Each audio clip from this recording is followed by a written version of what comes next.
Good afternoon and welcome to our session on Let's Startup, SMEs and Entrepreneurship as Drivers of Just Transition. I'm very happy to be here moderating the event this afternoon. I'm Catherine Wendt, the Head of Unit for Smart and Sustainable Growth in DG Regio. My team is responsible for the policy and coordination of the Just Transition Fund. Let me introduce the panelists to you. First, we have Professor Erik Stam, who's the Professor of Strategy, Organisation and Entrepreneurship at Utrecht University School of Economics in the Netherlands.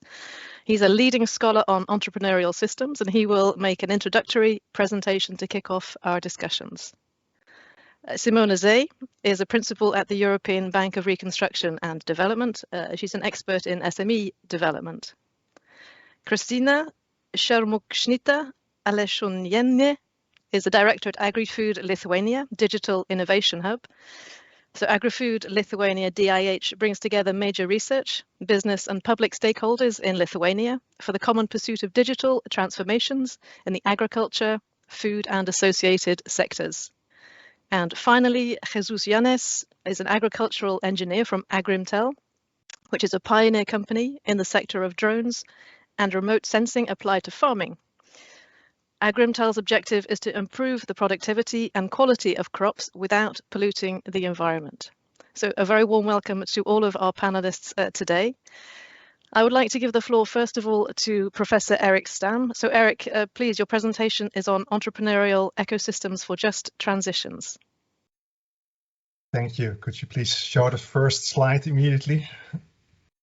Well, after our little digital transition, we move to big transitions. So we are facing huge societal challenges, which have recently been reformulated with the Sustainable Development Goals. And I think with COVID and with the new geopolitical situation, some of them have even gained more attention. Think of the health problems and energy transitions, which are now accelerated.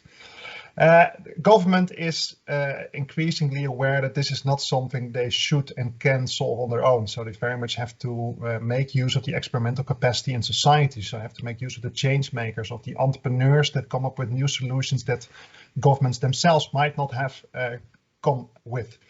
But this, of course, entrepreneurs are also not the lonely heroes that some of you think they are. They are very much dependent on their context, so on their the conditions that enable and constrain their startup and, more importantly, their scale up. And that is what we call nowadays entrepreneurial ecosystems. So that's why I'm telling you today about entrepreneurial ecosystems for just transitions. So a lot of cities, regions, countries recognize this need for entrepreneurial ecosystems. So you have Startup Stockholm, you have Startup Lithuania, there's Impact City The Hague, which especially looks at how to enable entrepreneurs for getting more societal impact. There's Startup in Residence in many cities, which also embraced entrepreneur startups to come up with new solutions for societal problems. Next, please. The great thing is that this language of ecosystems is recognized by many. Next. And it's a nice metaphor. We love ecosystems. We love the diversity, the organic nature of this. But of course, just a metaphor is not enough to really improve society and to enable entrepreneurship and to achieve all the societal transitions that are needed. We also need a science of entrepreneurial ecosystems, because we need to have scientifically validated tools, methods, insights into what entrepreneurial ecosystems are, how we can improve them, and how we can change them in order to achieve those societal challenges. So that is why we also come to a definition, a set of interdependent actors and factors governed in such a way that they enable productive entrepreneurship within a particular territory. So you can see some resemblance with the natural ecosystem, but it's very much about creativity, about governance that you want to stimulate in a particular territory, and that a lot of factors and actors are needed to enable this. The good news is we don't have to start from scratch to understand this.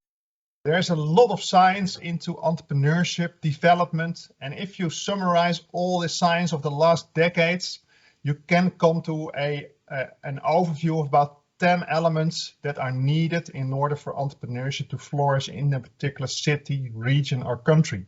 This is not a guarantee that entrepreneurship will emerge, but without these conditions, it will be very hard for people to start up a business and to grow a business. So you need formal institutions that are reliable, that are transparent. You need to have a culture that enables and even cherishes entrepreneurship. You need to have a density of networks that allows people to share information, knowledge, and to collaborate. And beyond that, you need resources to have a successful enterprise. So physical infrastructure in which you can move to from one place to the other quickly. And effective demand, intermediaries that lower the barriers for entry and that also allow firms, startups to focus on their core business and not to need to integrate everything.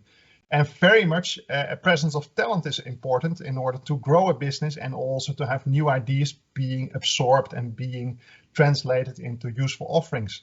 And investments in knowledge are very important. A leadership in a region that articulates what is the strength and weakness of the region and where it can go to. And of course, last but not least, finance, because entrepreneurship innovation very often necessitates finance from outside the business because there is not yet a working business model. And if this is all in place, then entrepreneurship is more likely to flourish, and then also prosperity is more likely to come about. Of course, this is not a guarantee, but you can work on this, and this is also a tool that helps governments, public and private players in the ecosystem to improve the ecosystem together. And that is also why I say it's not just a framework for analysis, not just a scientific endeavor, it's also a framework for action. So for each and every region, to get to know your economy, to get to know the weak points, the strong points, it's very much a complex system view on the economy, and to have a data on this, to have a good diagnosis, but also a dialogue with the relevant stakeholders to get together and to understand how the economy is performing and how you can improve it in order to achieve entrepreneurship that tackles those societal challenges. And just to give you a little insight into how the science works, we are now also seeing a transition in economics. So economics is not only about productivity and income anymore. In the old days, also economics was the science of the good life. But the good life is much more the income productivity. It's also about health. It's about the environment. It's about safety. You can measure this, for example, with the better life index of the OECD, which you see on the top of this picture. And also the European Commission now has these societal missions, which are very central, which also focus on the environment, on health, and also the sustainable development. The goals themselves are about the many dimensions of prosperity that matter for people to lead the life that they have reasons to value. So the good news is that we have much better metrics, not only on the ecosystem elements, but also on the outputs that we want to achieve. So the good news, we are also living in the age of big data, so we can better measure this. And that is in the next slide. I'll give you a little overview. I always say this is not rocket science, but luckily we live in the age of big data. I think you can't read this. But for all of these 10 elements that I just talked about, so talent, infrastructure, institutions, we now have measures to show how good this element is developed in your region. So we have researched this in all the 274 NUTS 2 regions of Europe. We've also studied this in the 40 NUTS 3 regions in the Netherlands and 128 NUTS 3 regions in Italy. So the good news is that we have more and more measures to show you how good your economy, your entrepreneurial ecosystem is doing and what are the relative weaknesses and strengths.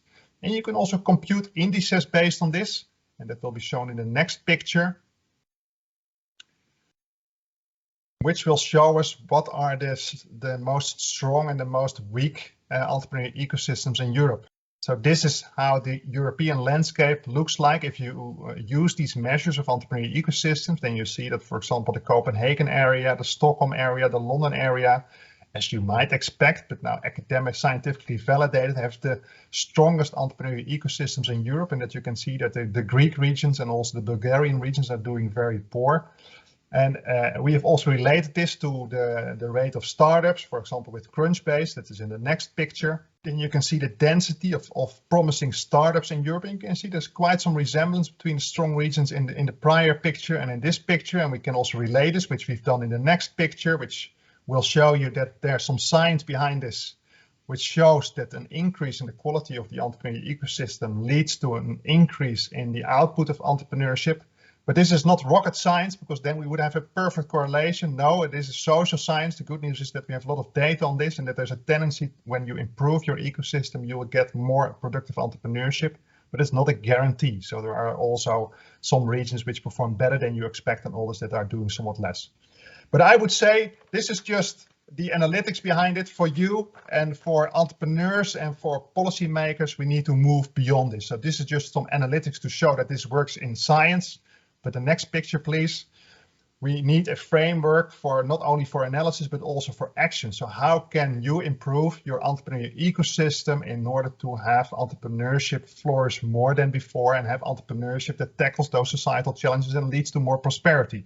And for that, you need to look under the hood of the economy, so to say. In my next slide, you see that you can also use the entrepreneurial ecosystem framework and use the data behind this to have a dialogue with all the relevant stakeholders to evaluate the entrepreneurial ecosystem. This is one ecosystem in Europe, and here you can see that, well, there is especially talent and finance that has a much lower quality than other elements like physical infrastructure and demand. And each and every region has its own weak and strong points, and this methodology helps you to have a data-driven diagnosis where the region stands. But I think that in itself is not the most important. This helps you to have a dialogue with the relevant stakeholders, so the feeders of the entrepreneurial ecosystem, the users of the entrepreneurial ecosystem, to have a data and dialogue-driven methodology to improve your economy. And you can also do this more specifically. Next slide, please. Because we don't have endless resources to improve the entrepreneurial economy, we also want to prioritize particular societal areas. And then you might focus on particular, for example, public procurement for particular societal challenges, or you might invest in particular skills for particular societal challenges, or you might try to enhance finance for particular societal challenges. So you can use this generic framework as a starting point to improve your entrepreneurial economy, but you can also use it in a more specified fashion to say, well, if we want to improve entrepreneurship for tackling climate change or for other societal challenges, we can focus on particular elements to enhance. And this is really a cycle that each and every region can and should go through. So you should have a diagnosis that is based on data, because otherwise there will be urban legends and people will talk about things that are not found in the data. On the other hand, you should also have dialogue with local experts, local stakeholders to really make sense of this data and to specify this data, because this is not rocket science. We don't have perfect data. That will lead to a prioritization of particular policy objectives, also in the light of particular societal challenges that need priority. And then you can use particular policy instruments to tackle very often multiple challenges in the entrepreneurial ecosystem, and also learn from other ecosystems on how they have, for example, dealt with finance, dealt with enhancing talent for entrepreneurship. And then you have to implement it. It's very often forgotten that in the implementation, a lot of things can go wrong, or there's no capacity for implementation. And you can only find out if you also evaluate to what extent the instruments have achieved the goals that you set and the way you want to improve the entrepreneurial ecosystem. And then if you are in the lucky circumstances that the entrepreneurial ecosystem has improved, there will be next weak elements that need attention, or there will be a shock to the system like COVID or other geopolitical situations which focus on other weaknesses of the elements. And this is really a collective learning process to improve your economy and improve your economy in a way that you have entrepreneurship, enable entrepreneurship to tackle societal challenges. This is just a little introduction, so you can read much more about this. You can even watch online mini courses that we here at Utrecht University have designed for improving your entrepreneurial ecosystem. But for today, I look very much forward to join you in your efforts to improve your entrepreneurial ecosystem, to enhance entrepreneurship, to tackle societal challenges. Thank you. Eric, thank you very much indeed for those for that very clear presentation of the importance of the entrepreneurial ecosystems and the different elements in there. I was fascinated to hear that you've already studied all of the NUTS2 regions and you have an assessment of them, which I think is certainly extremely interesting for all of us on the policy side. Which brings me to the next part of our agenda now. I will shortly give the floor to Simona, Jesus and Christina to comment on what Eric has said. But first, we would like to launch two polls to give you a chance to tell us where you're coming from and what you think the problems are. So the first poll, which should be coming up on your screen, is which kind of organisation are you representing? We have, I think, about 10 or 12 options, which I won't read through, but just to have a feel of the audience today. So who are you and where are you coming from? And the second poll is your view of what is the biggest challenge for startups and SMEs in your region. Is this access to finance, difficulties in scaling up? Is it attracting talent and skills? Or is it the cultural mindset? What do you think is the biggest challenge for startups and SMEs in your region? So while you're thinking about that, you have 2 minutes to respond to those questions. While you're thinking about that, I'm going to briefly ask first Simona and then Jesus and then Christina to give us their brief comment on what Eric has said, highlighting one thing you find particularly important in what he's presented to us. Simona. Thank you very much, Catherine, and also thank you for letting me participate in this distinguished panel. While Eric was presenting, I was frenetically trying to look up the World Bank development indicators, which I sometimes use when I'm trying to understand the ecosystem for startups within the regions where the EBRD operates. And this indeed is the new business density registration per 1,000 people. And I think one of the slides that Eric you had shown sort of is fairly similar, or tries to draw a similar picture there. And indeed, I looked it up, and Estonia, which I think was one of your very darker pink-colored countries, indeed seems to be sticking out across the EU and of course also across the EBRD region. Actually, what's also quite interesting is that they have really improved significantly in the last sort of 5 to 6 years. So there has been a steady increase in new business registrations. Just to compare as a sort of EU as a whole, whereas in Estonia you have an average of 24.2 new business registers per annum per 1,000 inhabitants. In the EU as a whole, it's 3.5. So clearly there is a gap and there's room for improvement, and would be really interesting to hear what the lessons learned from Estonia particularly are and what has actually happened in Estonia in the last 5, 6, 7 years or so. The other point that I wanted to make, and you of course mentioned the financing. As a representative of a multilateral development bank, of course, I feel obliged to comment on this. And I'd be very interested to also hear what the results of the poll will be. But yes, of course, access to finance is absolutely critical. But equally, I thought it was quite interesting that you also mentioned the culture. So we see this specifically in the EBRD region, which has, of course, a bit of a legacy of socialism. You need the entrepreneurial spirit, and you need to enable an environment where it's okay to fail and to start again. And I think this is something that's really, really important. And we see more and more of this also in the countries where the EBRD operates, that entrepreneurial skills and entrepreneurial spirit is more and more incorporated into the national curriculum, into the universities, into the vocational schools. And so I thought that was a very interesting finding of yours in your presentation. Simona, thank you so much for those observations. I'm sure we're going to hear more in your remarks about the importance of finance, and now, as you've flagged, culture also. But now, Jesus, your quick response to Eric's presentation, if I could. Hi, thank you at first for inviting us in these very interesting seminars, and also needed because it's very important to speak about these topics. Just answering to the first question, I represent just a private company that it was not a startup, but I am related with many people due to I used to work in a co-working, and many of my partners here came from startups. So always they say the same, more or less. No? The main challenge or the main thing that not allow them to develop all the business on time is the funds, and the training.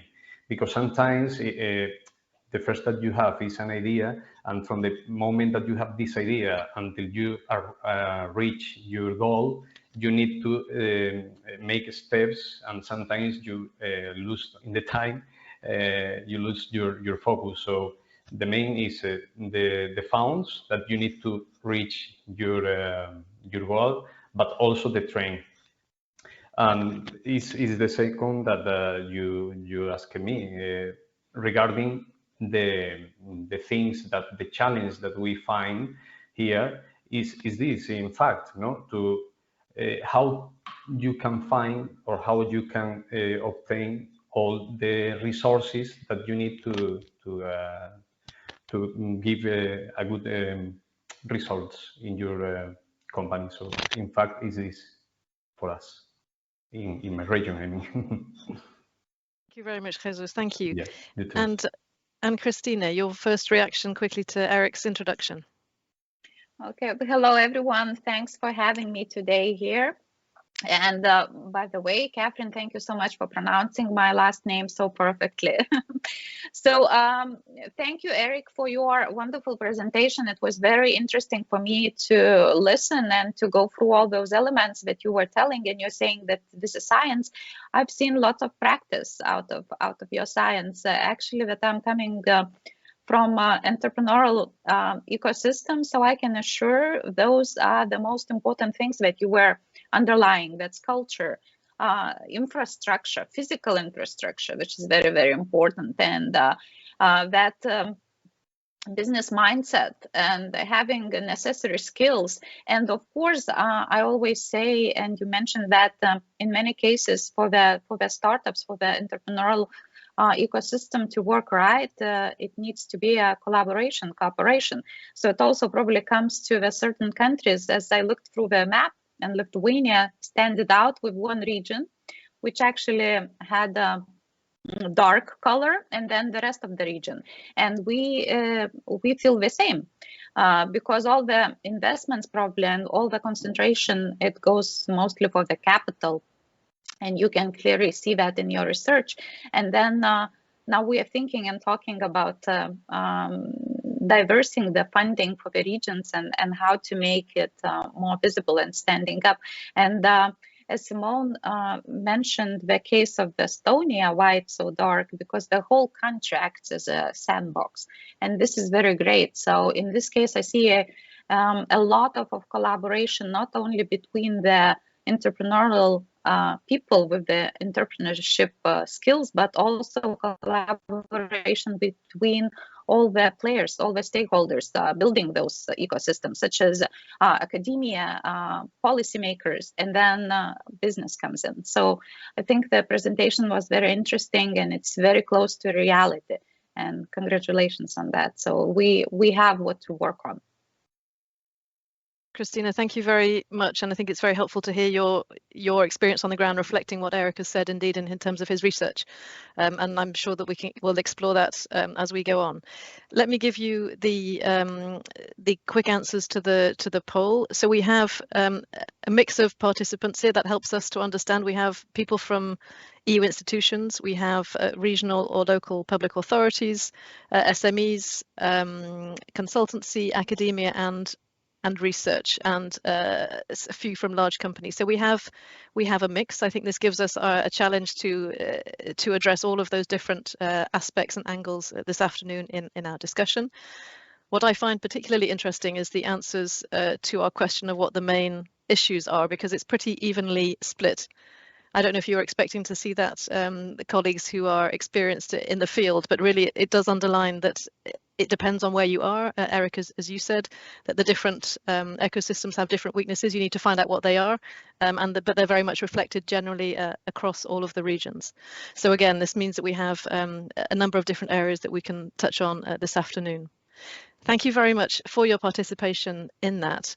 I would now like to start my questions for the panel, and please at this point let me remind you that you're very welcome also to and invited to please post your questions in the system, and they will be transmitted to us, and then we can make sure that you're getting the answers that you're able to pose the questions that you want to get the answers to. Let me kick off though. I'm going to kick off with Simona. Simona, you're coming from the EBRD, so of course the question really for you is, what role do development banks like the EBRD play in supporting startups and fostering entrepreneurship to support the just transition? Of course, it's about finance, but you also mentioned culture. Simona, please. Thank you.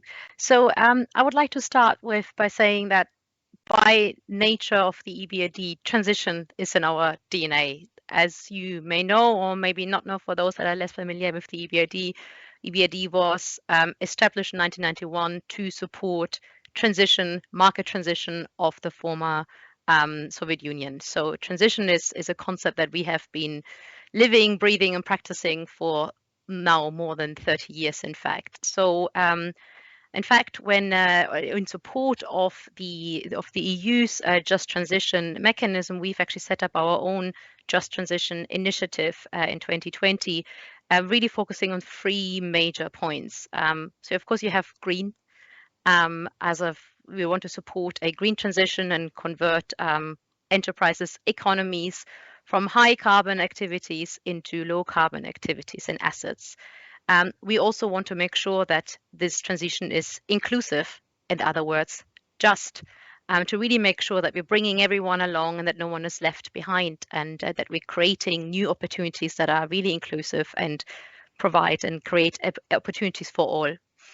And the third big element of this Just Transition initiative at the EBRD, which is of course done in collaboration with partners such as the EU, is economic diversification. And I believe in this sort of last big focus of Just Transition is really where this panel here today fits very well. I will not go too much into the details about the greening and inclusion more broadly. I think other panels during the course of today and previous days are really, or have been covering this predominantly. But I would just like to say that, of course, EBRD is not alone in this. As you know, that the MDB community really has initiated a push forwards on the green agenda to support the objectives of the Paris alignment.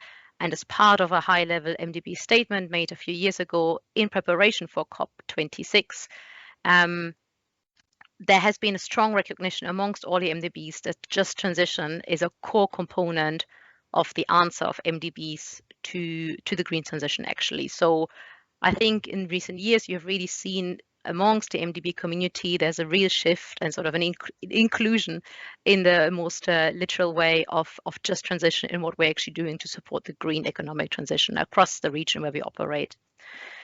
And I think for the EBRD, this is particularly relevant, actually, because as a fact, I think 11% of the global coal reserves are actually located in the countries where the EBRD operates, and specifically in countries like Ukraine, Poland, and Kazakhstan.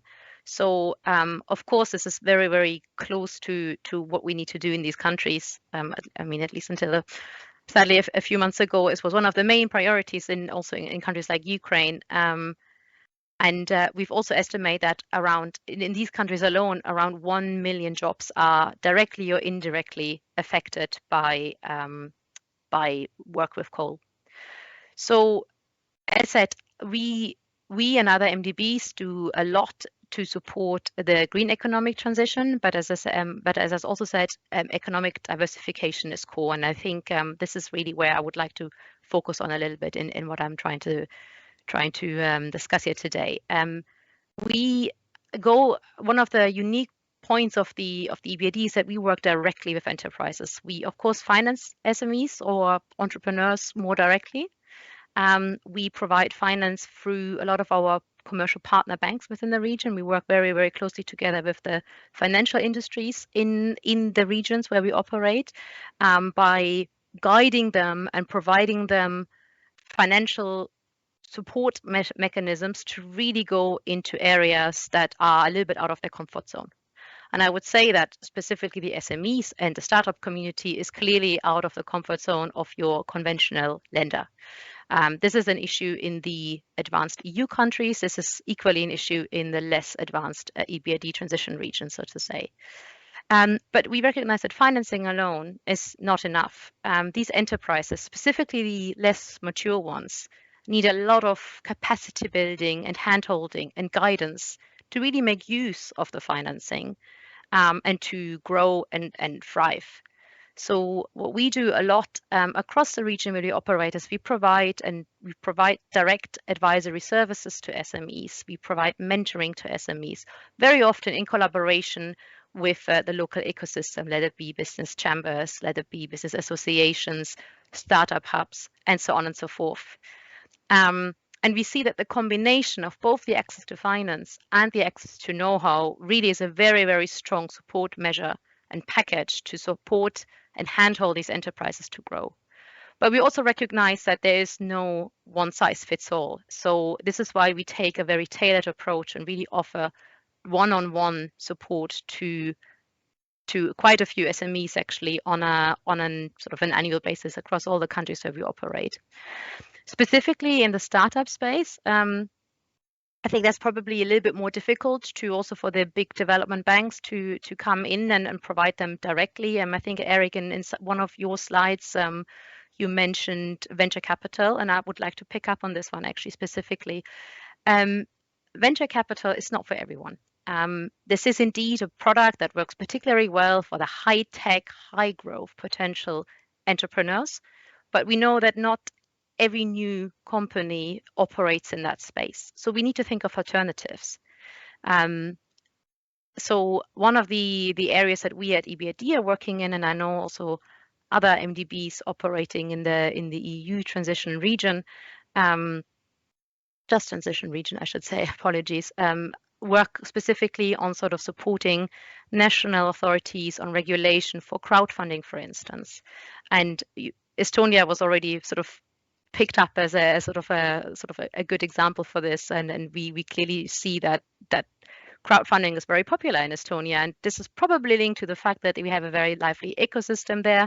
There's a lot of potential investees, so crowdfunding makes sense. But so we really see that depending on what sort of the overall ecosystem really provides, it really does make sense to come in with additional or tailored financing opportunities, and often it goes hand in hand. Now, where I think the role of MDBs and the EBRD is to make sure where the market does not provide this natural transition and natural growth, that we come in and work with the local authorities to really create that space and overcome these market externalities. I think what is another option and another opportunities, maybe less so for the immediate startups, but certainly for those companies that have overcome the initial startup phase and are sort of already revenue generating for sure, but maybe also have demonstrated a couple of years of actual operations, is SME credit lines that are linked to a guarantee, so that we're taking the risk off the commercial lenders to run into default in essence. And so this is, as you know, a very powerful tool that many, if not all, of the MDBs are using when they're operating in the financial sector and really providing support. So we would come in with a credit line that is then linked to concessionality, to a guarantee, and through this would really incentivize the commercial providers to go into a space where they wouldn't go without the backup of a large development bank. And maybe in this context, I should also thank the European Commission, because of course, most of this work wouldn't be possible without your support, actually. But I think in combination, that's a very, very powerful tool to have. And many of the MDBs, I see them really as a sort of a role model to go into these spaces where the commercial lenders don't go yet. And really demonstrate and lead the way and demonstrate that it is indeed viable for commercial lenders to also consider the less mature and less established enterprises and make sure that we create that environment for them. Simona, thank you very much indeed for that introduction. I think what was interesting for me was your focus on the different kinds of finance for different kinds of business, for the startups, for growing companies, for SMEs. And I think we may need to it'll be interesting to come back to that afterwards. Let me move on now to Christina. I'd like to, Christina, ask you what role digital innovation hubs, because this is where you're coming from, what role can the hubs play in building startup ecosystems? Thank you. Well, thank you, Catherine, for the question. And the question is very, very great. What is a digital innovation hub? If we would look at the Digital Europe program, how it is said, how it's described, it is a one-stop shop, which should be helping companies, SMEs, startups to become more competitive with regard to their businesses, production, processes, products or services, doesn't matter, using digital technologies by providing access to different technical expertise and experimentation, so that companies, SMEs, startups can test before invest. And this is very important. So actually, digital innovation hubs, doesn't matter in which sector they are operating, they are creating ecosystems around them.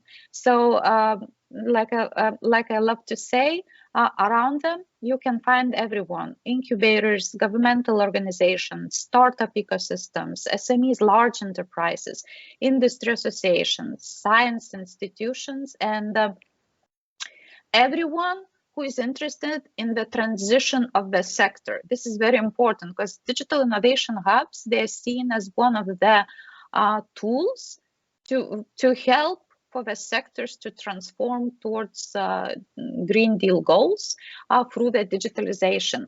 And digital innovation hubs, they work with the whole value chain. So that means they cover all value chain and include all the stakeholders. And that means they have huge knowledge and they have a lot of access to different needed tools, especially for the startups, to work, to develop their ideas, to implement, and etc.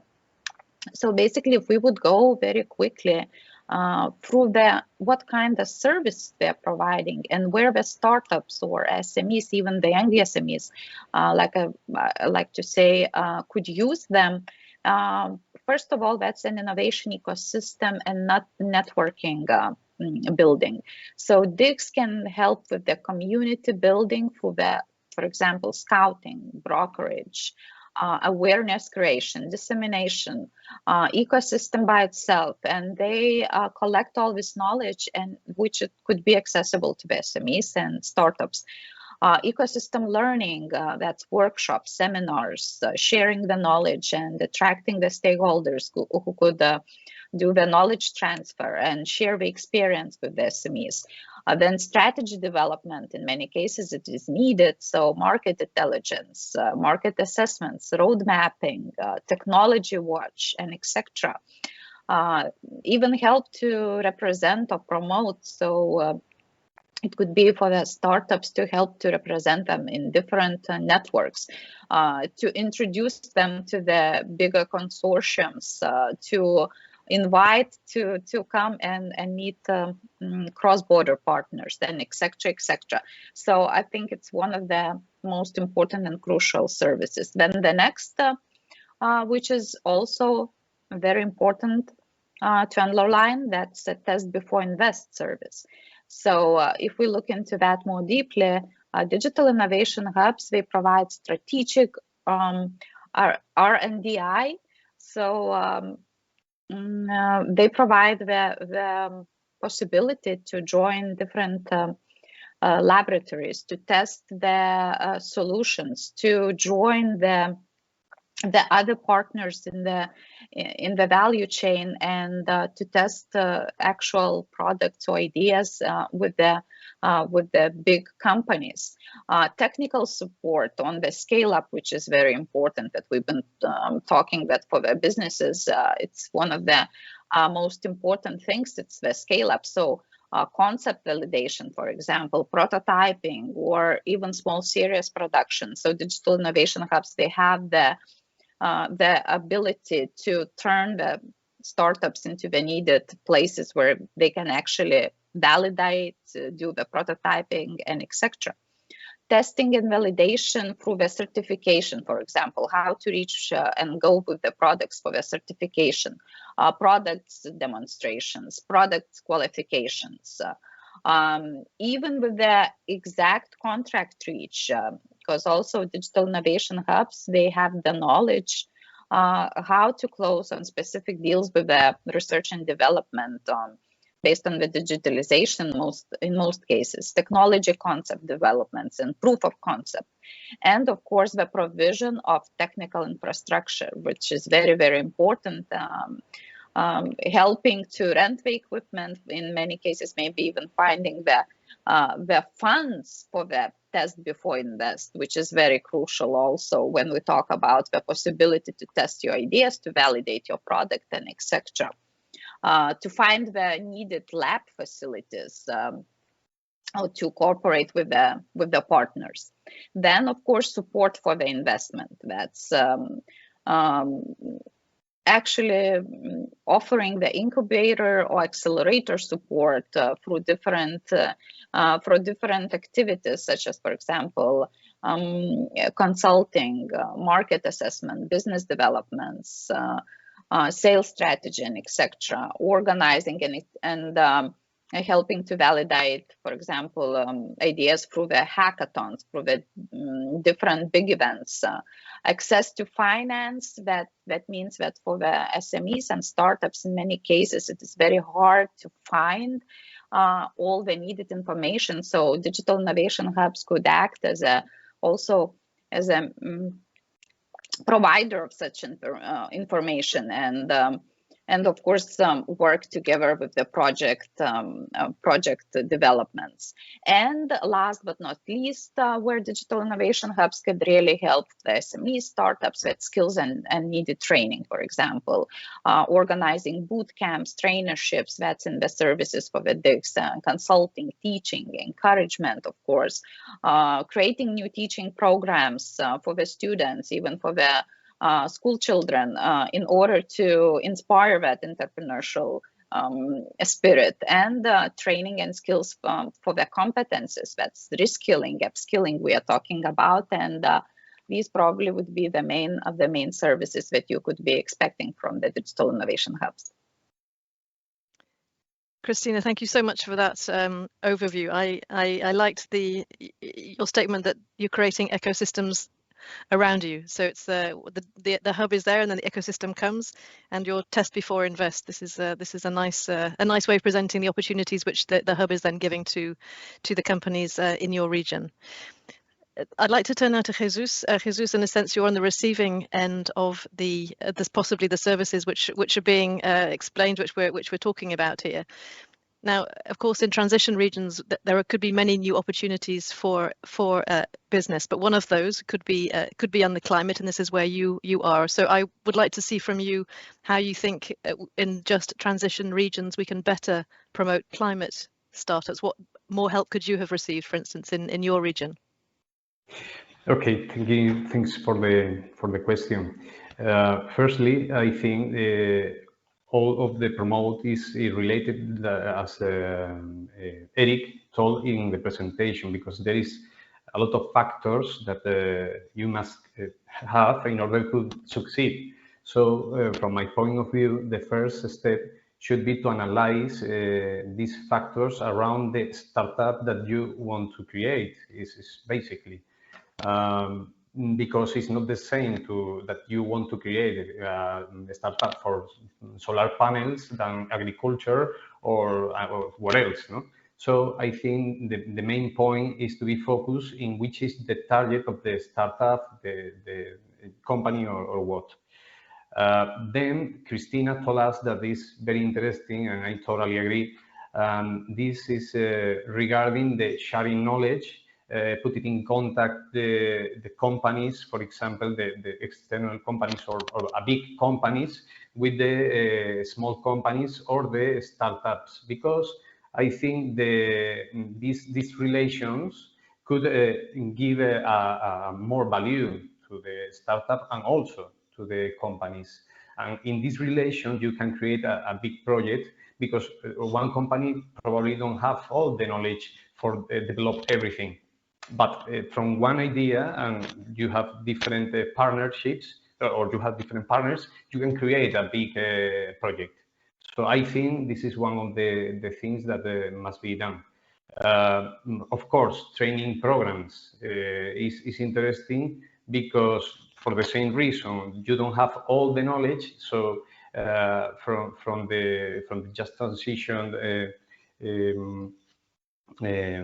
community, is necessary to create programs in which you can train interesting points for each sector. And also, finally, I think for the investment, as Simone told before, it's interesting.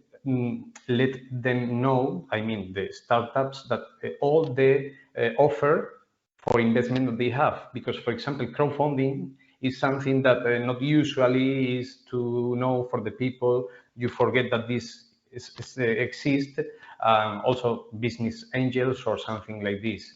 So could be an interesting idea also that this the organization organize some meetings or seminars in which you can find which is the best for your project or for your company. So, in fact, I think could be the best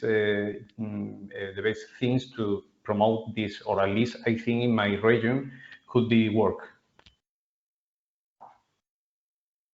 Thank you very much, Jesus. You've really focused on the very practical steps which are needed about sharing experience between more experienced companies and the startups, so that they have that direct input, and of course knowing what financing opportunities there are. We have a question which we'll come to in a moment, but I'll give the panelists a moment to think about it, which is concrete examples of projects that can be directly linked to improvements for the regions struggling with depopulation, lack of infrastructure, low level of innovation, and already a feeling of having been left behind. So a question there on specific examples. But while you're thinking about that, I would like to come back to the question of the kind of financing. So when we were Simone, in your reaction, in your first words, you were talking about what was appropriate at different points of the life of a company. So I wanted to come back to you and to Eric on this question. I don't know. Let me start with Eric. Do you see that there's a difference in the financing needs that need to be reflected in the regional responses, depending on whether we're focusing on startups or building or on entrepreneurship? What is your research revealed in that regard? And then I'll come to Simona. Yeah, first and foremost, there's no silver bullet and no quick fix. Let me put that as a sort of sober message here.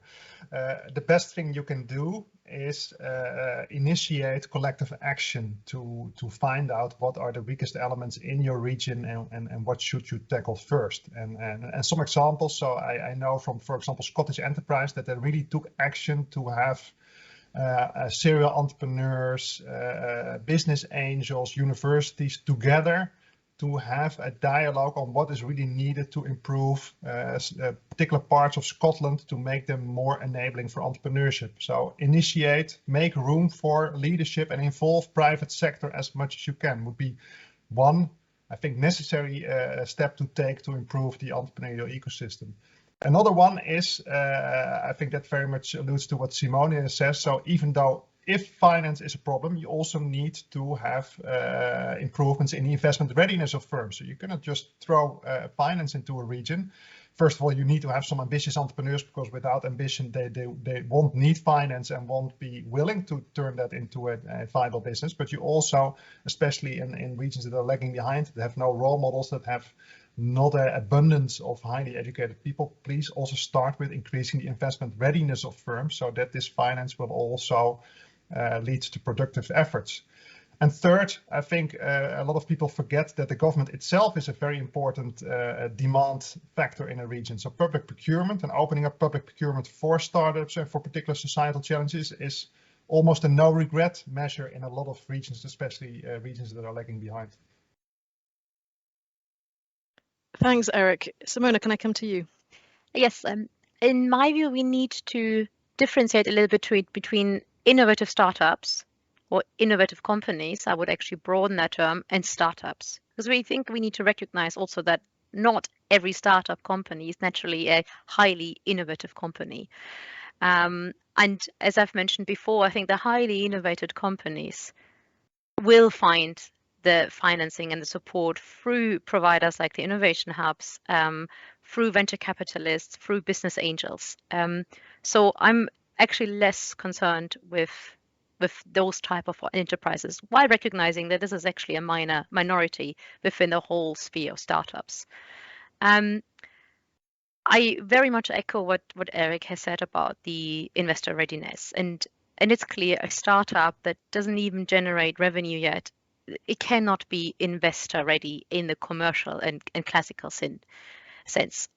So I very much see that for the startups, seed financing provided through a grant, through a government grant, through a donor grant, in my view, really is the right sort of really the startup the seed financing that they need. And I'm talking about a really small amount of money here. We just get them out, get them out there and just sort of develop their business. And I think, especially within the European Union, there are a lot of agencies out there that support these types of activities. Now, when it comes to sort of scaling up, clearly the commercial providers need to step in, and with support of governments, of multilateral development banks, and so forth. I think what's really important is also to just recognize that, going back to the point on investor readiness, I think a lot of the companies don't quite recognize that or realize that when you're pitching to a VC fund or actually a private equity fund, maybe a little bit further down the road, you actually give up a share of ownership in your company. And it brings me back to this point on the culture earlier on. I don't think that the vast majority of enterprises is really ready and prepared to really fully do this, fully disclose their own financial terms, a little bit sort of the dirty washing in the cupboard, and I think this is a really big issue, and it's really accessing sort of equity financing for more mature enterprises. As said, so I think growth grants and business angel investments, VC investments potentially for the really startups, depending on whether you are a high potential innovative company or a startup in the more plain vanilla sense.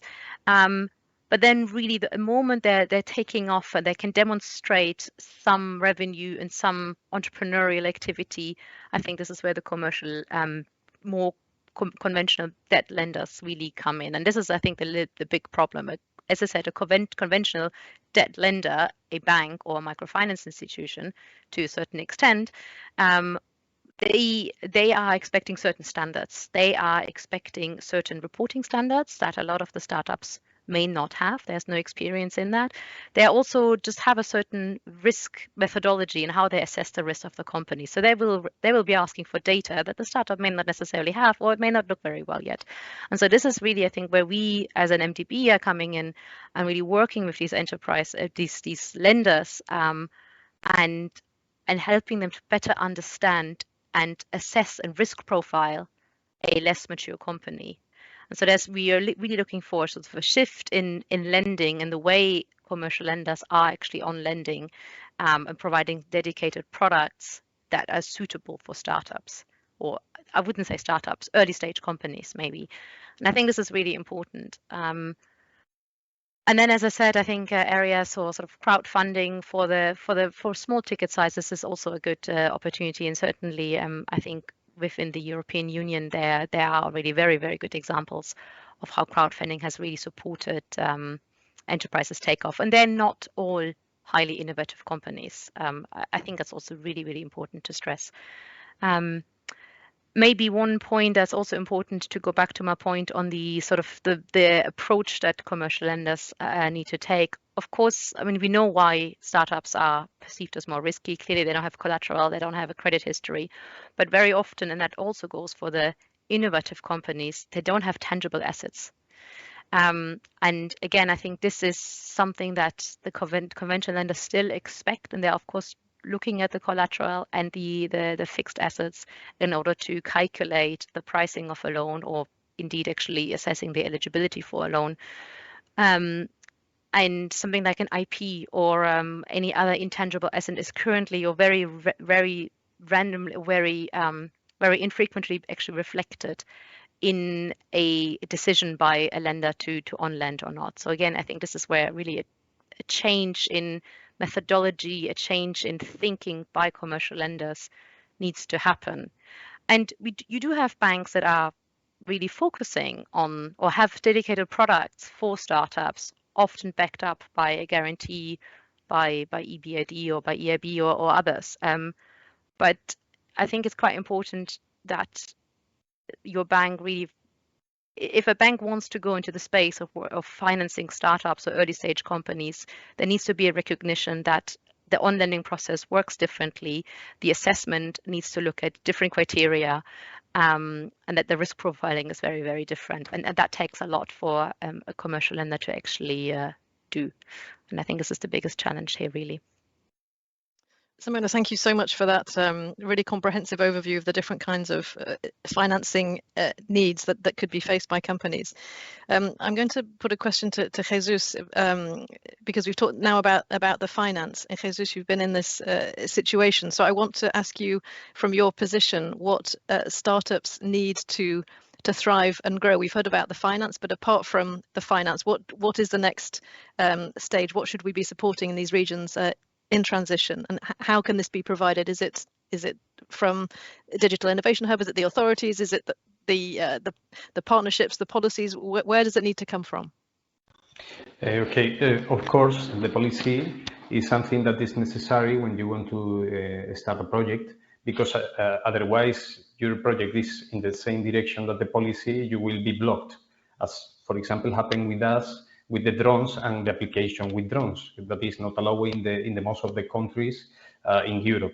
But I think in general, there is 3 points that from my point of view must to be present to continue growing for a startup. That is the talent, the first one, the investment, of course, and the real innovation.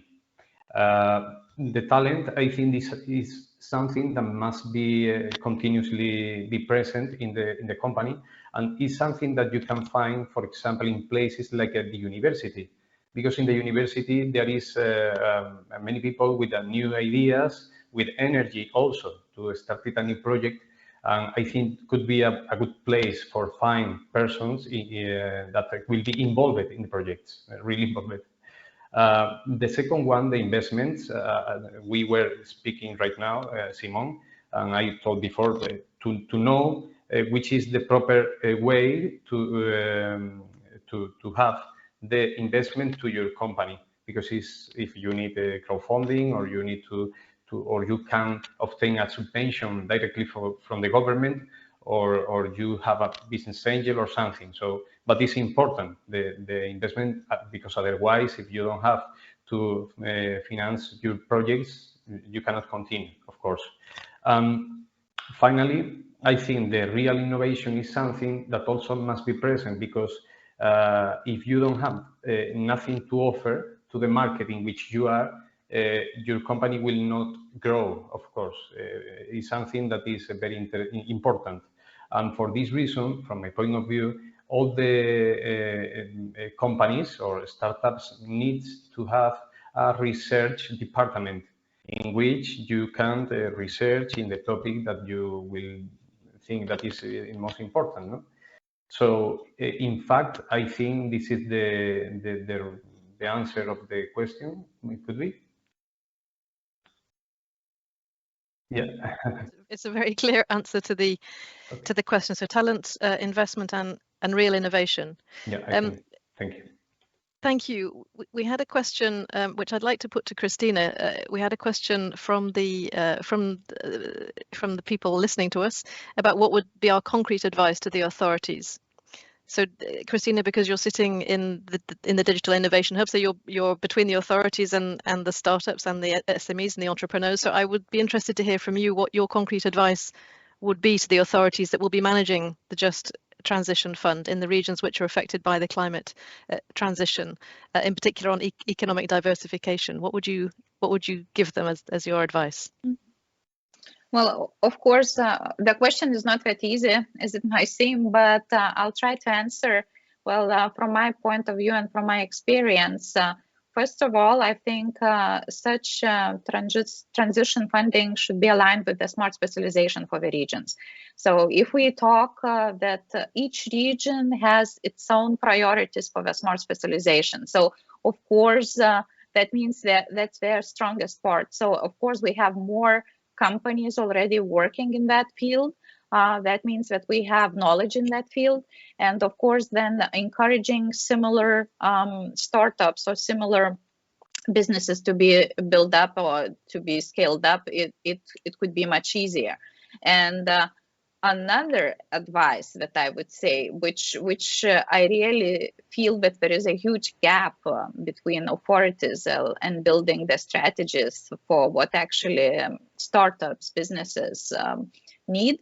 That's communication. Again, I'm going to be repeating myself, collaboration, because in many cases we see already the final product, but the dialogue, the discussion, it's a huge must before you are deciding how you're going to be distributing the finances, on what are the priorities. Just sit down, as I say, at the round table and talk with your ecosystem, because you would be surprised how many corporations, SMEs are ready to help and ready to help for the whole sector, not only looking for the actual value for themselves. So probably this is my best advice I could give. I'm happy to hear you're referring to smart specialization strategies, which is the other side of my portfolio, because I'm smart and sustainable growth. So I'm happy that you brought that in. Indeed, we see the strategies as being really an opportunity for regions to look at their strengths, the opportunities for smart growth. And I'm hoping that the authorities listening have heard that communication then is your basic advice, that collaboration. And I think this is also what Jesus was saying, that we need to communicate. So we need to know what the problems are in order to be able to address them. It's not about setting policy in isolation. We have a question to all of you, which is any piece of advice for young people in JTF regions who dream of launching a startup. Just because, Eric, you've been silent for a while, I'm going to put this first to you, if I could. Yeah, well, students are part of my daily life, so that is not that unnatural. No, indeed, I would say go and look for startups around you.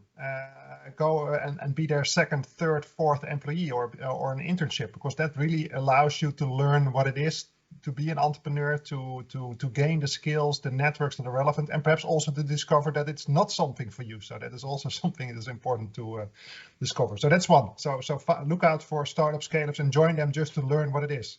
Second, look for a mentor. So someone who has done this before and that can act as a sort of a sounding board and also introduce you to others. So that is also a lesson I would share with students, youngsters that want to start. And don't strike out on your own. Always look for team members that are complementary to you. That makes it much more fun, also enables you to make new combinations and to learn much more rapidly than when you strike out on your own. Very clear and very succinct, and I would certainly follow that advice if I was in that position. Simona.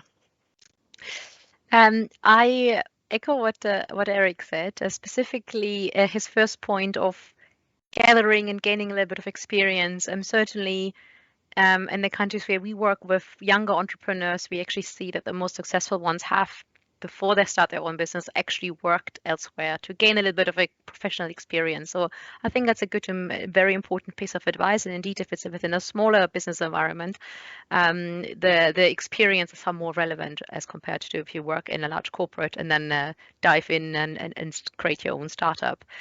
I think on the mentoring, yes, equally important. Get someone to that sort of handholds you and guides you through the different processes. Make sure that your family is supportive. You will be required to put a lot of days and nights into working up your business. Know your numbers. And have a very credible business plan. Certainly, the moment you approach a bank, you will be quizzed, and you need to understand what financial reporting means, what your different ratios mean, in order to be credible towards a bank or any funder, for that matter, whether it's a VC fund, a business angel, or anything else. And if I don't know if the viewers here know Dragon's Den, but I think you really need to be prepared to be that person who sits in the den and gets quizzed and probed a lot by potential investors. And even if it's just a simulation to prep you for talking to a bank, I think it's a very good piece of advice to always do that. And lastly, my piece of advice would be make sure that whatever your product or your service or your processes, your flagship product in your business, make sure it's sustainable. The young people are the business leaders of the future, and I think if you start a business today, you need to make sure that it is compliant with the objectives of the Paris Agreement, and that it is actually climate neutral, if not positive in a way. And I think otherwise your chances of survival in the medium term are fairly slim. So I think that is really something that anyone needs to keep in mind. Starting a business today is a very different thing compared to a few decades ago still. And sustainability is absolutely key, and you will be asked that. Thank you very much, Simona. I'm going to pass on to Jesus. What's your piece of advice?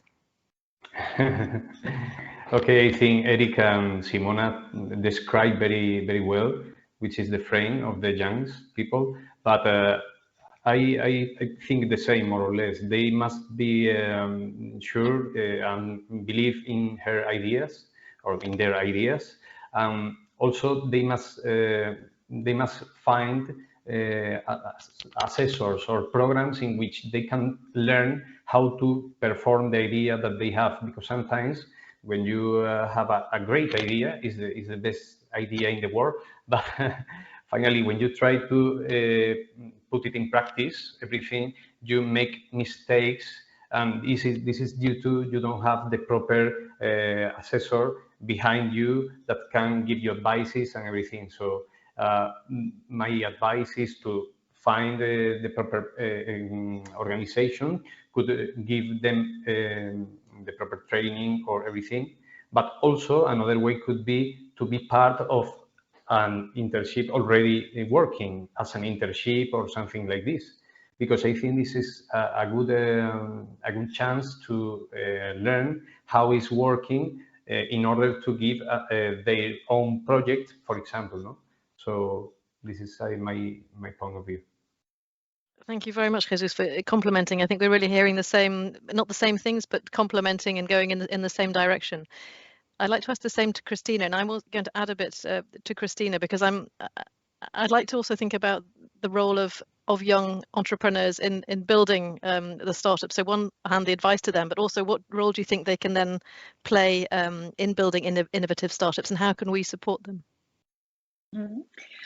Well, yeah, lots of good things that has been already said. I would like to underline that for the young people, when we talk, where should they be starting or how should they be proceeding with the startups? I've been in the agri-food sector, particularly for 15 years now, and I have never ever seen as much different programs for the startups, for the testing the ideas. So in many cases, this is just the matter of the research, the matter of the information that you need to get. So it's not necessary that you need to look on your national level. In many cases, there are many international organizations that are supporting startups. I'm sorry.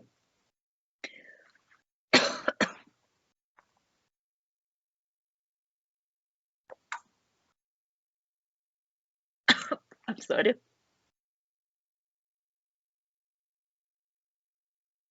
Back to you. I'd added an extra question there to Christina on not just the advice then to entrepreneurs, but if you think, I'm going to pass this back to the other panelists then, maybe Eric, because you said you're working with students and with young. Do you think that young entrepreneurs have a particular role in building, in contributing into building startups, into contributing to the transition in these regions? Well, they certainly have, also because very often jobs are lacking in those regions, so they have to create their own job. On the other hand, I would also like to emphasize that these are high-risk activities as well. So again, perhaps echoing what I said before, also try to learn how to become an entrepreneur and not just strike out on your own just to try it. So yes, youngsters can put a lot at risk. They can be more experimental, they can be more radical. But please also learn how to develop a business, learn to develop a trade, to develop networks, etc. So that is something youngsters lack with respect to, let's say, mid-career entrepreneurs. Thank you. I'm watching Christina. I don't know if you're ready. Are you ready to come back? Let's try. Yeah, I'm sorry. No problem. Well, so yeah, what I meant with there are lots of programs that startups can actually be working with. And the main thing, again, that you need to have some patience. Nothing happens over the night. I'm watching many young people who say, well, I want everything at once.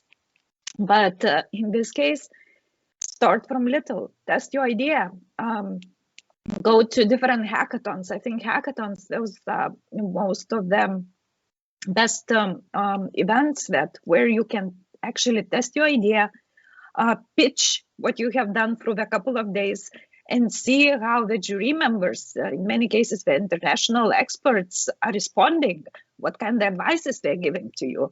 So I think there are very broad spectrum of the opportunities right now for the young people. Thank you, Christina. Thank you very much. We have a really interesting question. I think it's sparked from your comment, Christina, about smart specialization. So the question is that we've talked about smart specialization and the critical mass of like-minded entrepreneurs. We've talked about the connections between companies and regions. So if that is not sufficient, what about cross-regional collaboration? Maybe I can ask Jesus. I don't know if this is something that you have experienced when you were building up, whether you've stayed within your region or whether you've looked across and you've had contacts across different regions.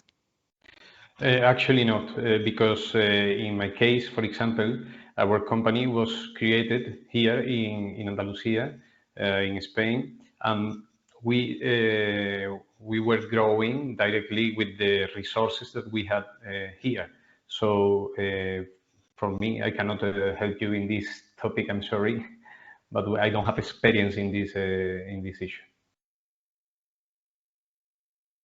It's not always essential, but I'm wondering, I'm going to turn to Eric, because you've looked, as we heard, across the whole of Europe, and you've done the assessment of the different ecosystems, the entrepreneurial ecosystems. Have you seen the value of links between those systems and between companies in the different regions?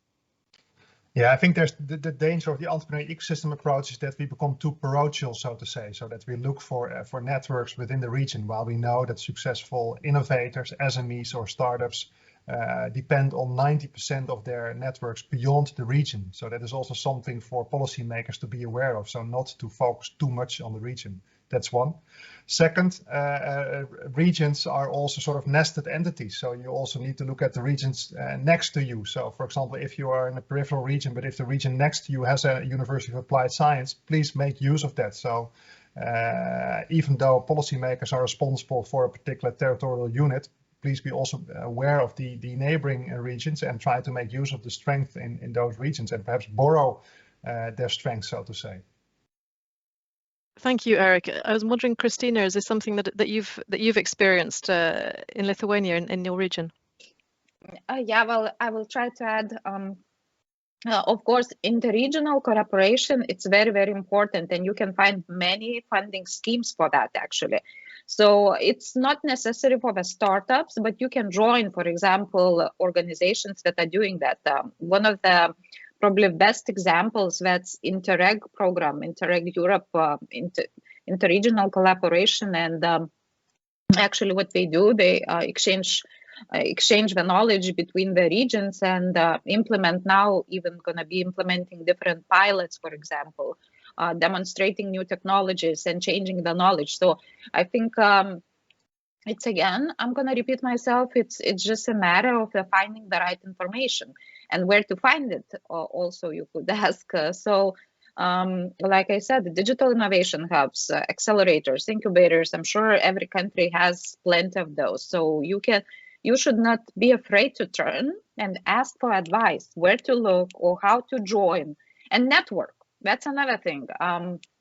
We right now, we don't have very much eye-to-eye contact, but even online, there are plenty of B2B matchmakings going on. And I think now it's even bigger opportunities for everyone, because you're not only meeting your own ecosystem stakeholders, but you can meet everyone in the Europe. So also look for those events, register, present your idea, pitch, participate. This is again. So what you need, it's actually an action to take a step and not to wait that somebody's gonna bring it to you. when you start, go step by step, and then join, of course, local communities, join the local communities, and etc.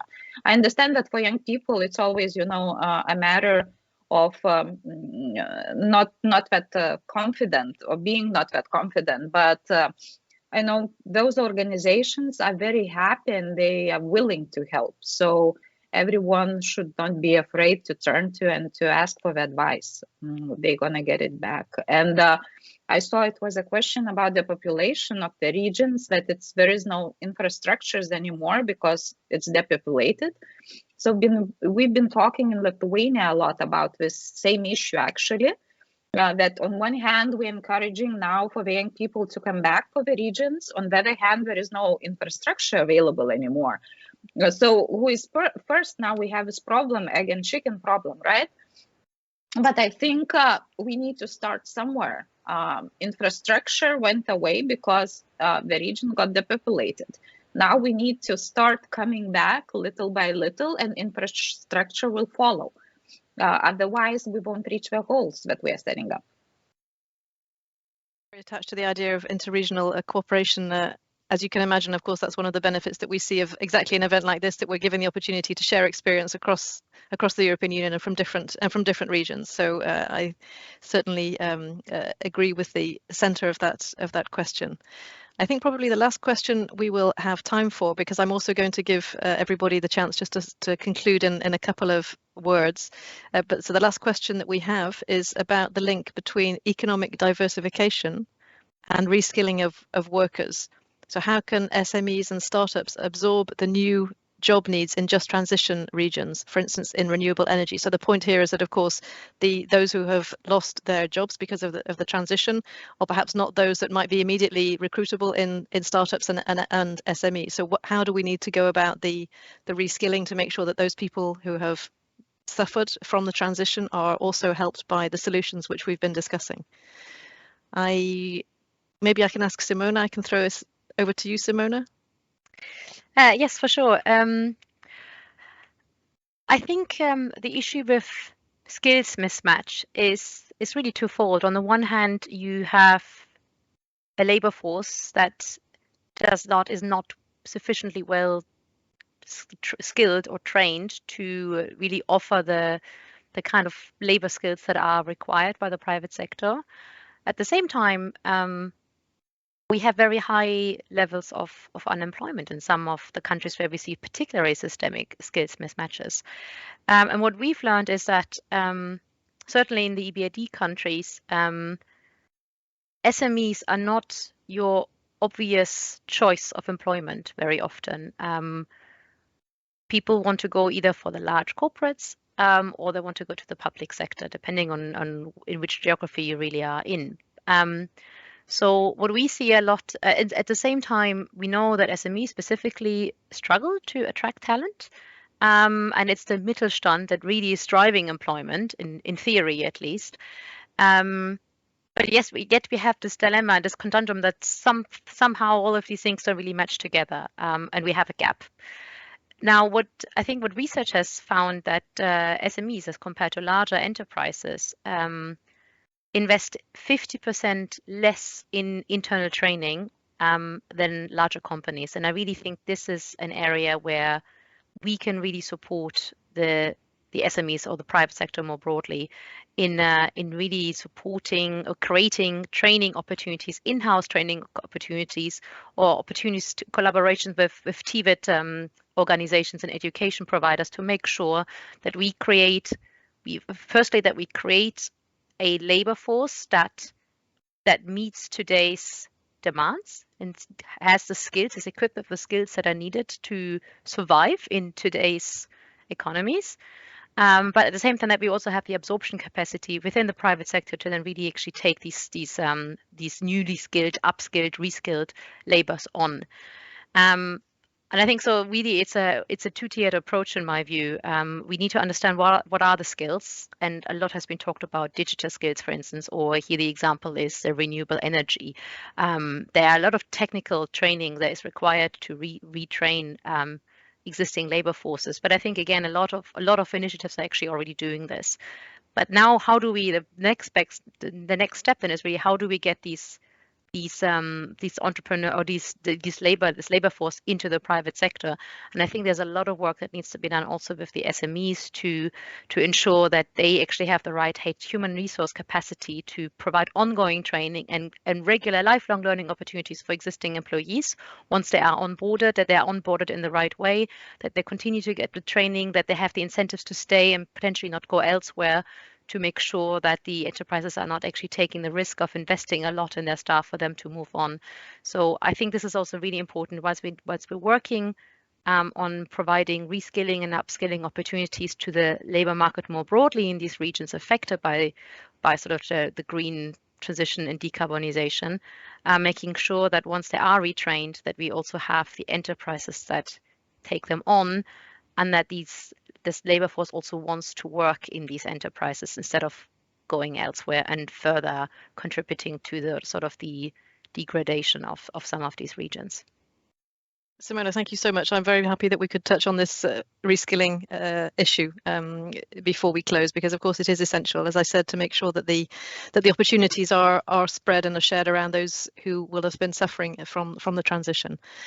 We have 2 minutes to go, and we need to finish on time. But I would invite all of my panelists to, in 30 seconds, just give one closing phrase or statement about something which has really remains to them the most important takeaway from our discussion. I'm going to go in the same order that we began. So first of all to Eric, and then Simona, and then Jesus, and then Christina. So Eric, please, your takeaway. Yeah, so know your ecosystem, its strengths and weaknesses, so that you can really take targeted action, and don't do it on your own as a public sector, but mobilize the actors that make a difference and can make a difference in your region. I have 2 points to follow on what Eric said. I do think that in any policy support that is provided, there needs to be a differentiation between the innovative companies and the startups more broadly, and these require different services, both in terms of technical assistance and also financing. My second point is the future is green, the future is sustainable. So for any entrepreneur out there who's recently launched their own business, or someone who's thinking about it, make sure your business idea is sustainable, because you are the leaders of the future. Okay, I think everything has been said, and I have no anything else to add. So I prefer to give my time to Christina, but I'm sure that will be more precise than me in this topic. For the ending, I would like to come back to the thought that Eric said in the beginning, that the economy is changing. Now it's changing even more drastically with the war that we are experiencing, with the sanctions that we're seeing on Russia and Belarus. So we need to understand that it will never be the same. And now the technology, innovation, startups, this is our future. And you are the foundation. So you need to go find the collaborative part, collaborate directly, not to be afraid to have your word, and we will welcome you. Let me close by thanking very, very much all of my panelists this afternoon. It was a fascinating discussion for me. So thank you very much for your insights and your experience. And thank you to our audience for being active and asking us some great questions that helped us guide the discussion. With that, I'm happy to close and wish you a nice evening. And thank you again.